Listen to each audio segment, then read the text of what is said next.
자, 이번 시간에는 서브쿼리에 대해서 살펴보도록 하겠습니다. 서브쿼리라는 것은요, 우리가 셀렉트 문장을 쓰는데 셀렉트 문장, 하나의 셀렉트 문장 안에 또 다른 셀렉트 문장을 사용할 수 있는데, 이런 형태를 우리가 이제 통틀어서 서브쿼리다라고 할 수가 있습니다.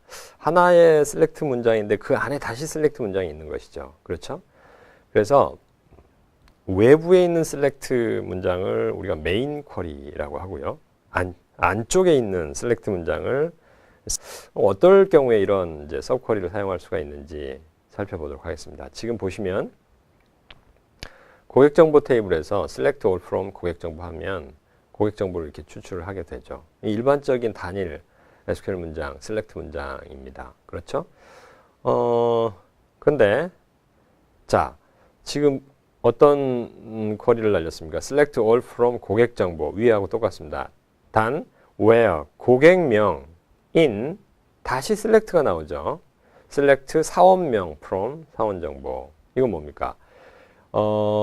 내가 고객 정보에서 데이터를 액세스를 하고자 하는데 고객명이 보니까 사원 정보에 있는 사원명, 나의 그 고객 정보에 있는 고객명이 사원 정보에 있는 사원명하고 동일한 것, 즉 in이라고 했기 때문에요. in 하면 이 사원 정보에 있는 김사부, 유시진, 강모연이 여기로 쭉 들어오는 겁니다. 액세스를 해서. 그래서 사원 번호에 있는 김사부, 유시진, 강모연이 세 건이 쭉 들어오면 그 세 건과 고객 정보에 있는 고객명과 동일한 것을 추출한다는 거죠. 지금 사례에서 보면 사원 정보에 있는 사원명의 유시진과 강모현은 고객 정보의 고객명으로도 존재를 하죠. 그래서 이 쿼리의 결과는 유시진이라는 고객 정보와 강모현이라는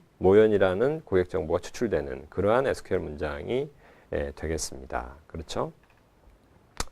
자, 보통의 신텍스는 이렇습니다. select 컬럼명 from 테이블명 where 컬럼명 연산자 그 다음에 여기서 이제 select 문장이 다시 나오게 되는 거죠. 그래서 메인 쿼리와 서브 쿼리 간에 연산에 사용되는 연산자들은 우리가 통상적으로 사용하는 연산자의 대부분이 다 사용이 될 수가 있고요. 서브 쿼리는 괄호로 묶여야 됩니다. 그렇죠. 서브 쿼리는 일반적으로 연산자의 오른쪽에 위치를 하고요. 그렇죠. 그 다음에 select, insert, update, delete 문에서 모두 다 사용이 가능합니다. 사실 우리가 업데이트 문장이나 인서트 문장에서도 사실은 이제 다시 select 문장이 나오는 사례들을 봤습니다. 그런 것들도 사실은 엄밀하게 따지면 대부분의 경우는 다 이런 서브 쿼리라고 할 수 있겠죠. 자, 위치에 따라서 이 서브 쿼리의 유형을 약간 우리가 다르게 부릅니다. where절에 이렇게 지금처럼 select 문장이 있는 것을 nested subquery라고 합니다. nested subquery. 그 다음에 또 하나는 select 문장이 select 안에 다시 select가 나오는데 위의 사례에서처럼의 where절이 아니라 from절에 이렇게 나올 수도 있습니다. 이런 식의. 얘는 우리가 inline view라는 용어를 씁니다. 그래서 where절에 쓰이는 select 문장과는 굉장히 구별되게 사용이 됩니다. 그렇죠?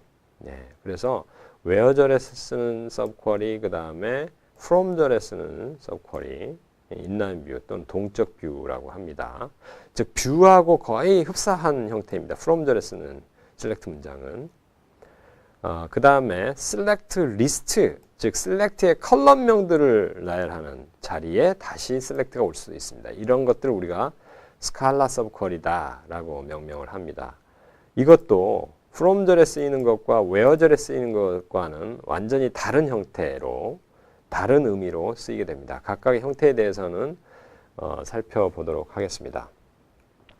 자, 그 다음에 반환되는, 서브쿼리에서 결과가 반환되는 형태에 따라서, 반환되는 데이터의 형태에 따라서 서브쿼리 유형이 달라질 수 있을 수 있는데요.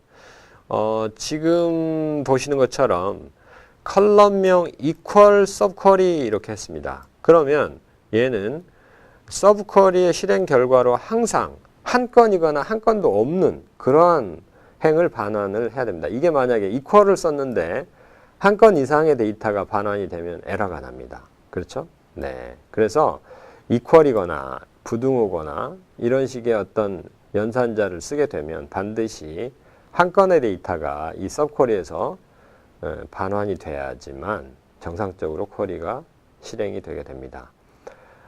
그 다음에 이제 다중행 반환 서브쿼리다. 반면에 equal이나 부등호를 쓰지 않고 in을 쓰거나 아니면 all, any, some, exist 같은 문장, 연산자를 쓰게 되면 이 서브쿼리 내에, where절에 있는 이 서브쿼리 내의 결과로 반환되는 것이 한 건 이상, 그렇죠? 두 건 이상의 데이터가 반환이 돼도 얘는 정상적으로 쿼리가 수행이 됩니다. 그 각각의 연산자들이 어떤 의미를 가지고 있는지는 다른 챕터에서 다루기로 하겠습니다. 자, 그 다음에 또 하나의 형태가 다중 컬럼 반환 서브쿼리입니다. 지금까지는 보신 것처럼 쿼리의 결과, 서브쿼리의 결과로 반환되는 게 하나의 컬럼 값이었습니다. 하지만 지금처럼 서브쿼리의 실행 결과로 여러 컬럼을 반환하는 서브쿼리도 존재를 합니다. 그래서 메인 쿼리의 조건절에 여러 컬럼을 동시에 비교할 수 있게끔 비교하고자 하는 서브쿼리와 메인 쿼리에서 비교하고자 하는 컬럼의 개수와 컬럼의 위치는 동일해야 됩니다. 마찬가지죠. where절에 내가 컬럼명 이렇게 썼으면 이 앞에 있는 컬럼명과 select 리스트에 있는 그 다음에 나오는 서브쿼리의 컬럼명과 이 위치와 비교하고자 하는 데이터 타입이 동일해야 된다는 것이죠. 네, 그래서 이렇게 여러 컬럼을 가지고도 비교를 할 수 있게끔 제공을 합니다. 서브쿼리와 그 조인이라는 게 사실은 일부 비슷하거나 또 닮아 있습니다. 근데 이제 거기에 대한 개념을 여러분들이 좀 이제 확실하게 가져가시는 게 좋은데요. 그걸 좀 설명을 드리면 서브쿼리는 큰 개념의 조인에 포함시킬 수도 있습니다. 그렇지만 보통 우리가 쓰는 조인과는 확연하게 구별돼서 사용이 됩니다. 조인과 서브쿼리는 논리적으로 구분하는 가장 좋은 방법은 두 개의 테이블 위치를 바꿔보는 것입니다.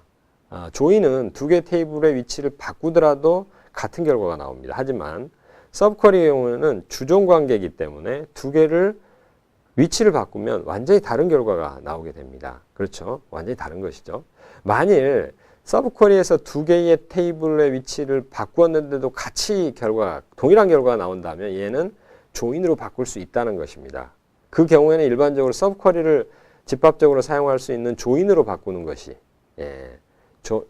서브쿼리를 조인으로 바꾸는 것이 더 좋은 결과를 나오게 하는 그런 경우가 훨씬 더 많습니다. 자, 그래서 이 서브쿼리와 조인을 확실하게 여러분들이 이해하고서 SQL 문장을 사용하시는 게 굉장히 필요한 부분입니다.